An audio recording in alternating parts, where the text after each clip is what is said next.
Navrachna university की ओर से zone 2 के लिए सीओए अवार्ड्स का आयोजन करवाया गया है और इसी मुद्दे पर आज पत्रकार परिषद बुलाई गई थी। वडोदरा की प्रीमियर मल्टी डिसिप्लिनरी निजी यूनिवर्सिटी नवरचना यूनिवर्सिटी की the school of environmental design and architecture की ओर से 18 से 20 सितंबर के दौरान जोन 2 के लिए काउंसिल ऑफ आर्किटेक्चर यानी कि सीओए अवार्ड्स का आयोजन करवाया गया है।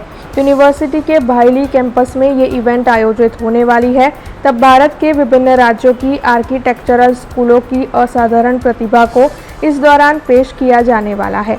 वैसे आपको बता दें कि आर्किटेक्चर की 75 स्कूलों में से 100 से ज़्यादा एंट्री लाने वाले सीओए अवार्ड्स को कैपस्टोन या फिर थीसिस प्रोजेक्ट और आर्किटेक्चरल कार्यों का डॉक्यूमेंटेशन इन दो कैटेगरी में अवार्ड से सम्मानित किया जाएगा। तब इस मामले के मद्देनज़र आज पत्रकार परिषद बुलाई गई थी और इस दौरान नवरचना यूनिवर्सिटी के चेयरपर्सन तेजल अमीन के साथ अन्य अग्रणी मौजूद रहे थे।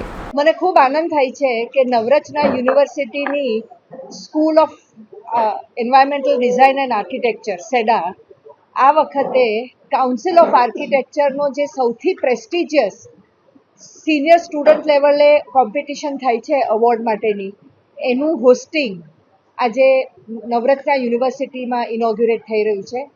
આ 3 દિવસની જે આ ઇવેન્ટ છે એમાં જ્યુરી મેમ્બર્સ જે પ્રખ્યાત આર્કિટેક્ટ્સ ને આર્કિટેક્ચર એડ્યુકેટર્સ છે દેશમાંથી આવશે।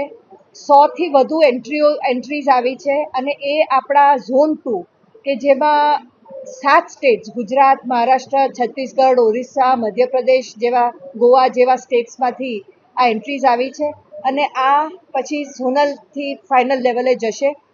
મહત્વની વાત એ છે કે નવરચના યુનિવર્સિટીમાં આ હોસ્ટ થઈ છે। નવરચના યુનિવર્સિટીનું એક નેશનલ લેવલે આર્કિટેક્ચર માટેની ખૂબ જ રેકગ્નિશન સારું છે અને આના દ્વારા જે વડોદરામાં બહારથી ડેલિગેટ્સ આવશે અને આર્કિટેક્ટ્સ આવશે, જ્યુરી મેમ્બર્સ આવશે, સીઓએના પ્રેસિડેન્ટ છે પુરોહિત સાહેબ એ બી આવશે।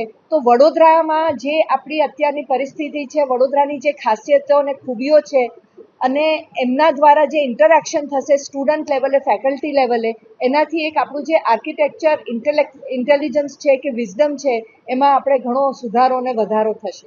हमसे जुड़े रहने के लिए हमारे YouTube चैनल को सब्सक्राइब करें और नई वीडियो की नोटिफिकेशन के लिए बेल आइकॉन को दबाएं।